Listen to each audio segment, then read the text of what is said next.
সুপ্রিয় ষষ্ঠ শ্রেণীর শিক্ষার্থী, আজকে তোমাদের গণিত বইয়ের অনুশীলনী ১.৩ এর অঙ্ক নম্বর ১১ কি বলছে দেখো। ৫ অঙ্কের কোন বৃহত্তম সংখ্যাকে ১৬, ২৪, ৩০ ও ৩৬ দিয়ে ভাগ করলে প্রত্যেকবার ভাগশেষ ১০ হবে। এটা হলো তোমাদের ১১ নম্বর অঙ্ক। এই অঙ্কটা শুরু করতে হলে প্রথমে আমাদের এই লাইনটা লিখতে হবে। ১৬, ২৪, ৩০, ৩৬ এর লসাগু বের করতে হবে। তাহলে প্রথমত খাতায় তুমি এই লাইনটি লিখবে। লেখার পর চলো আমরা এটা লসাগু করি। লসাগু যেহেতু জোড় সংখ্যা আছে, তাহলে প্রথমে আমরা সবচেয়ে ছোট যে জোড় সংখ্যা সেটি দিয়ে শুরু করি। যদি ২ দিয়ে নেই তাহলে ১৬-র মাঝে ২ যাবে, ৮ দুগুণে ১৬, ৮ বার, তাহলে লিখলাম ৮। এরপরে দেখো ২৪-এর মাঝে ২ যাচ্ছে ১২ বার, লিখলাম ১২। তারপর দেখি ৩০-এর মাঝে ২ যাচ্ছে ১৫ বার, এখানে লিখলাম ১৫, এবং ৩৬-এর মাঝে ২ যাচ্ছে ১৮ বার, তাহলে আমরা এখানে লিখি ১৮। এরপর দেখি আবার কোন সংখ্যা দিয়ে নিয়ে যায়, আবারও একাধিক জোড় সংখ্যা আছে, তাহলে আবার আমরা ২ দিয়ে নিই। ২ দিয়ে নিলে ৮-এর মাঝে ২ যাচ্ছে ৪ বার, এই লিখলাম ৪। ১২-র মাঝে ২ যাচ্ছে ৬ বার, এই দিলাম ৬। তারপর দেখো ১৫-র মাঝে ২ যাবে না, এটা ভাঙা যাবে না, ১৫ই থেকে যাবে। এখন দেখো ১৮-র মাঝে ২ যায় কতবার, ৯ বার, এই লিখলাম ৯। এখন দেখি কোন সংখ্যা যায়, আবার আমরা ২ দিয়ে যাই, যেহেতু জোড় সংখ্যা আছে একাধিক। যদি ২ দিয়ে দেই তাহলে দেখো ৪-এর মাঝে ২ যাচ্ছে ২ বার, ৬-এর মাঝে ২ যাচ্ছে ৩ বার, এবং ১৫ ভাঙা যাবে না, ১৫ই থাকবে, আর এই পাশে যে ৯, ৯-এর ৯ই থাকবে। এখন আমরা নিব বিজোড় সংখ্যা দিয়ে, ৩ দিয়ে নেই।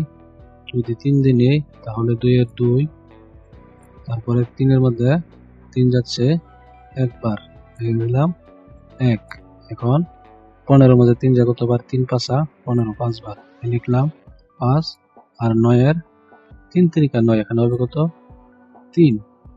তাহলে দেখো আমরা এরপরে আর ভাঙা যাবে না, কারণ ৫কে তো কখনোই ভাঙা যায় না, ৩কেও ভাঙা যায় না। তাহলে আমরা দেখো লসাগু কি কি পেলাম, ২ পেলাম ৩টি, ৩ পেলাম ২টি, এবং ৫ পেলাম ১টি। তাহলে এই সবগুলি আমরা এখন সাজিয়ে আমরা এভাবে লিখব।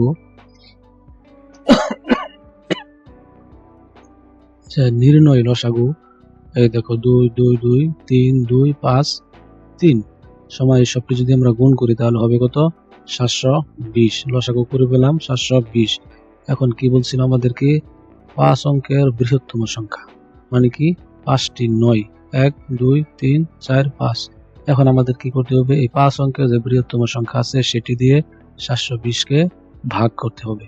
তাহলে দেখো যদি প্রথম আমরা একবার যদি নেই, প্রথমে নিব আমরা ৩ সংখ্যা, ২ সংখ্যা নিলে ছোট হয়ে যায় ৯৯, আর এখানে ৭২০। তাহলে যদি ৩ সংখ্যা নেই তাহলে হবে কত, ৯৯৯। ৯৯৯ দেখো, তাহলে ৭২০ ৯৯৯-এর মাঝে যায় কতবার, একবার, একবার গেলে হবে কত, ৭২০। এখন ৯৯৯ থেকে যে ৭২০ বিয়োগ করি, তাহলে এটা আমরা তুলে দিলাম বোঝার জন্য। তাহলে দেখি কি হয়।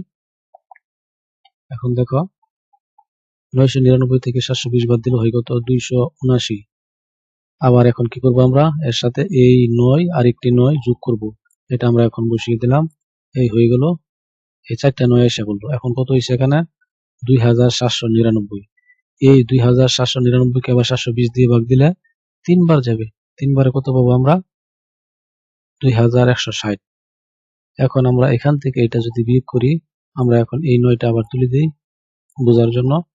তাহলে দেখো কি হচ্ছে, তাহলে এই ২৭৯৯ থেকে ২১৬০ বিয়োগ করলে আসে কত, ৬৩৯, কিন্তু এখানে আছে কত, ৭২০।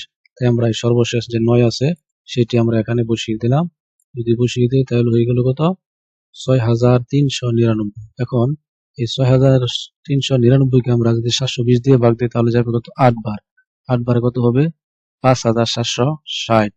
এখন ৬৩৯৯ থেকে ৫৭৬০ বাদ দিলে থাকে কত, ৬৬৩৯।